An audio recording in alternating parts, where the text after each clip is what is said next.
What's up guys, Maxim here, welcome back to another video. In today's video, I will be showing you guys 3 different strategies to beat final boss Escanor. And yes, I know he is a tricky boss to beat and he's by far one of the hardest final bosses in the game right now.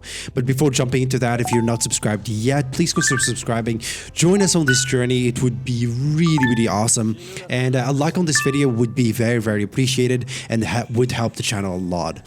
With that being said, let's jump right into it, starting off with the first strat, which is the Archangel strats. It is pretty easy if you happen to have the Archangels, which are Sario and Tarmio. So our team would consist of 3 characters, which is semi-support, and he plays a role, or she plays the role of a debuffer and an attacker at the same time, which is blue mono, and it could be replaced with red murder if you happen not to have mono. I just have blue mono, super awakened, so I used her instead because I have like alt levels on her, so I didn't want to pay taxes. Super awaken red Merlin, but red Merlin should be fine as well. The second main character and damage dealer would be Sario because of his high damage, and finally our support character would be Tarmio, which would be like a old gouge remover, like old control on Escanor is very important in case we needed to, and plus his shield would help protect our damage dealer, of course.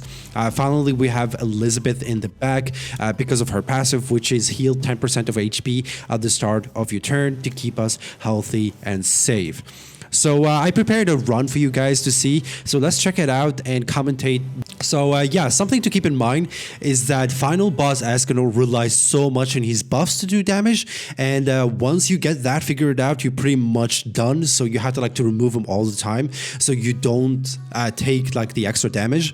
Also, this is very important, and you have to keep in mind that if he goes under 30% health, he becomes immune for 2 turns, which can be very bad since you can't remove his ultimate, and that's like the highest damage he can actually output, which is like he pretty much one-shots in phase, and especially in phase 2. So keep that in mind. So yeah, in conclusion, you have to control his buffs, so you have to remove them with either mono or freeze by red Merlin, and also you have to keep him from getting the ultimate as much as you can, or you get revive or something.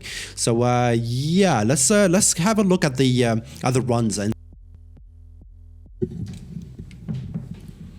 so yeah, as you guys see here, he basically does tons of damage, but it's all good because I have like a ult remover, which is for me to control, and plus I'm babysitting him from reaching that lower than 30% at all the time. So I'm making sure that I'm not doing too much damage, and I'm making sure that I'm placing the right amount of damage in order to kill him. But I think the first phase is not that hard, because you want to rush ultimate with Sario as fast as you can, and also you want to make sure that the next phase you have like a debuffer from mono or from Merlin if you happen to use Merlin. So now we are actually going to the second phase. So yeah, the second phase is the hardest part, but with the right mindset, we got so many mono cards there. So now I need to make sure that I'm not taking too much damage. So I'm gonna put the shield up from Tarmio there. And that's what we do. We remove his buffs, which is the HP buff. Make sure, if you want to get the extra points, is that if you happen to to remove all his buffs, if you remove 15 buffs, I believe you get 270 extra points. So make sure that you actually remove his buffs whenever you can. And of course, the more damage that you're doing, the more points you're going to be getting. So keep that in mind as well. So of course I'm going to be removing his ultimate, and I'm not going to remove, I don't think I'm going to remove his, yeah, I didn't remove his buffs yet because I want to get that extra 270% points, like I mentioned earlier. So keep that in mind.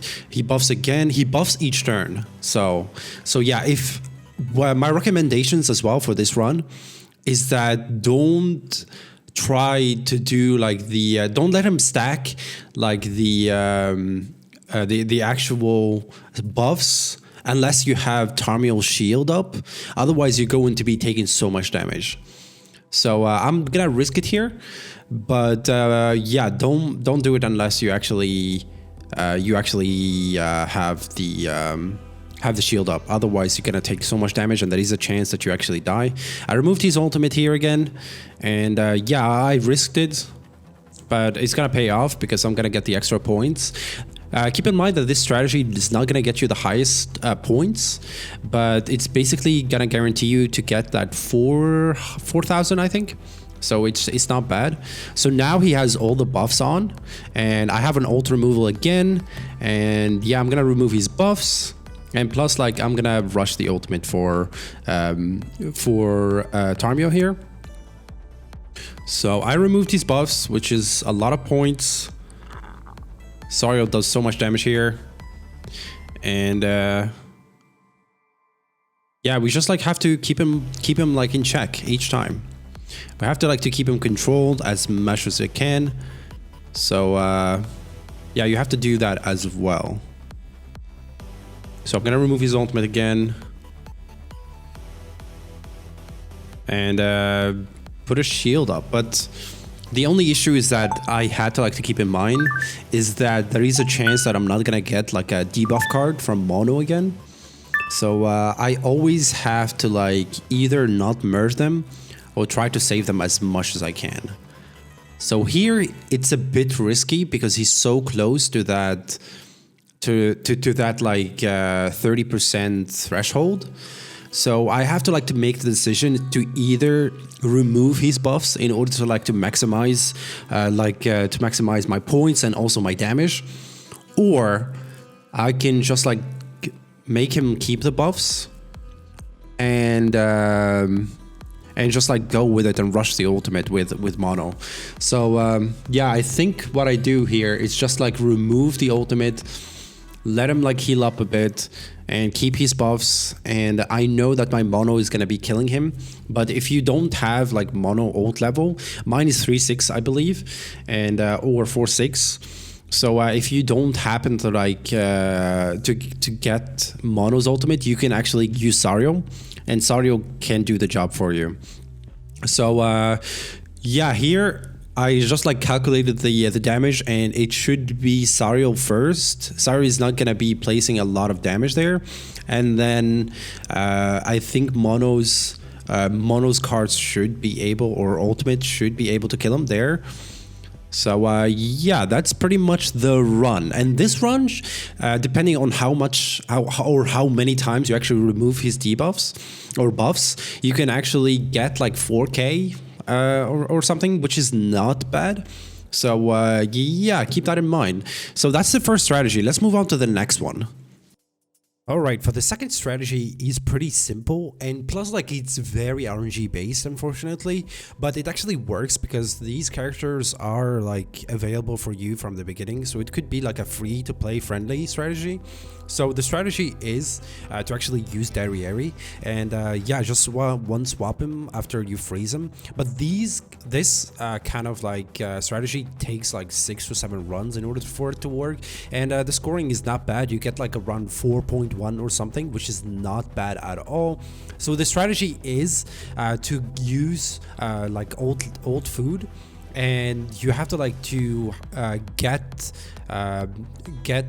I think Gother to have like the lowest HP so he can be targeted, and give him like triple defense instead of HP and defense. Mine didn't even have UR gear. He just like used Tarmiel's gear, so which is like triple defense. So I just like gave him Tarmiel's gear, which is right here. Where's Tarmiel's gear? Yeah, I gave him like triple defense in order for him to survive, and plus like he would have like the lowest HP so he can be targeted. Like keep in mind that the AI will always target the person with the lowest HP most of the time, at least. So what I did is that I made it obvious that Derieri has the highest CC in the bunch, which is like on the 3. So of course, like Gothar is gonna be there because of his rank up, because we need a level 3 like swipe from Derieri, and plus like a level 3 like buff, and also a level 3 freeze in order for Derieri to just one shot him without the ultimate. So it's gonna be very, very tricky, and as I mentioned, it's going to be very RNG based in order to get not 1, not 2, but 3 cards all together, which is like level 3. So it's gonna be SR Jericho in the back because of her passive, which has increased strength attribute attacks related stats by 10%, and Merlin is just a debuffer, and plus she's going to be increasing our damage because of her freeze. If you have her super awakened, of course, that would be perfect. So yeah, as you guys see here, I started like the run by rushing ultimate turn 2 by Derieri. That's what you want to do all the time. You always have to like to get the ultimate as soon as possible in order to make sure to kill him. The preferable thing that you can actually do is get all the cards that you need in phase 1 in order to move on to the next one, to the next stage easily, with a level 3 swipe and a level 3 buff, and also a freeze as well. So but in this run, like, I got really, really lucky, and I got everything, which is like a rank up, which is like 2 cards to merge. So yeah, you have to like to make a calculation, and you have to get the right card. So it's very, very RNG based, and of course keep in mind that Escanor targets or do double damage on buffed enemies.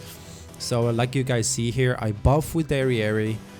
I literally have 2 attack buffs, but yeah, level 3 buff, I freeze for that double damage, which is like increase your damage output by 100%, and then I swipe and one shot him 700 damage, which is really, really good. Like I mentioned earlier, this is not a scoring system, so you're going to be getting like around 3.9 to 4.1 depending on how many debuffs you can actually remove in phase 1. But yeah, preferably get the ultimate in turn in turn 2 buff, and just like ult the first phase, and then hope that you're actually getting the right character, like the right cards, in order to one swipe him. Also, like, give Derieri your highest or the best attack gear you can actually get, and also like keep in mind that you need ult food or attack food, and plus like the association have to have like attack gear as well, depending on how much HP you can actually get on Derieri. So let's move on to the next strat and see how it goes as well. The final strat actually requires mono because of her debuff skills, and plus like her ultimate does a lot of damage, and plus like these like blue units are actually have type advantage against the one or Escanor, final boss Escanor. So what you need is actually mono Goddess Elizabeth for the heals and the shields, so you can actually rush ultimate in the second phase without any problem. Just like she's there for ult control, and plus like her passive is very, very handy, and plus like her heals, and of course we have Marma in the back because of his extra 30% passive, which is very, very good. In this one is a bit tricky because it took me a couple of times in order to do it, because like sometimes he breaks the shield, so you have to like to time it perfectly when you remove his buffs and put the shield up straight away afterwards. So it's a bit tricky. Of course, Mono had attack and defense gear. She had HP and defense, and she had HP and defense as well, with Marma's just having whatever gear I find in order to like HP and defense in order to like to meet that total CC as well. I gave Mono my best SSR gear, which is like the one Escanor gear, in order for her to like to do the maximum amount of damage, to keep that in mind. But yeah, this team works because of like the type advantage, like I mentioned earlier. But you have to like to be careful with controlling like Escanor's like buffs and order like old gauges. So you have to be very, very lucky. So it's very, very RNG based. So keep that in mind. But of course, if you have like mono, like 4-6 or 6-6 can be very easily made. And you want, before you actually finish the run, you want to ult with Elizabeth in order to get the maximum score. And of course, make sure you remove 15 buffs in order to get that extra 370 points. I was wrong. Earlier it was 370 points, so keep that in mind. And yeah, the more damage that you're going to be outputting, the more score that you're going to be getting. So yeah, I made a run as well that I'm going to be showing to you guys in a second. So yeah, this is the team. So yeah, let's go to the run and see. So yeah, unfortunately I didn't record like the whole thing for this video. Like I didn't realize that I wasn't recording, so it's quite unfortunate. But yeah, it's pretty simple. What you want to do is keep his ult in control the whole time. Plus, like, you don't want to waste that ult. And plus, like, you revive as well, because if he ults, he does so much damage. But you want to kill him either by attacking with mono and babysitting him from reaching that below 30% so he doesn't gain that immunity, or you can actually, if you have a better gear and you know that you can actually tank his ultimate without wasting the revive. Unfortunately, I think in this run I actually wasted the revive on Lilia, but it doesn't matter because I kill him anyway and I got like 3.7 score. But unfortunately, like I said, I didn't record the finale, which is sad. I don't know why. But yeah, it's like I just keep babysitting him, making sure that he doesn't like gain that immunity. And yeah, just like ult with mono and hope for the best, right? So I'm gonna do some damage here. Keep on keeping him on check. Rush ultimates. So yeah, I just ult him with mono, and it's he pretty much dies. And then when it comes to the second phase, you probably want to remove his buffs all the time whenever you can. And the moment that the ultimate lock gets removed, you want to rush ultimate with both mono and Goddess Elizabeth at the same time in order for you to make sure you actually kill him as fast as possible and before he actually get that immunity at the same time. So keep on healing, keep yourself top. Make sure you're moving to the next phase with a revive, and the rest is pretty much how much cards or card draws that you actually get. It might take you 3 or 4 times in order for you to actually finish this run, but you want to have as much debuffs as possible, remove buffs cards from mono, and plus a lot of shields from Goddess Elizabeth in order for you to stop him from draining you, and just rush ultimates and kill him. So yeah, like I said earlier, I didn't record the finale for this run, but you guys get the idea, and I hope you found this helpful. And if you did, please don't forget to leave a like, as all likes are really appreciate it and do help the channel to grow. Subscribe if you haven't already, and catch you guys in the next one. Good luck with your runs as well. Bye bye.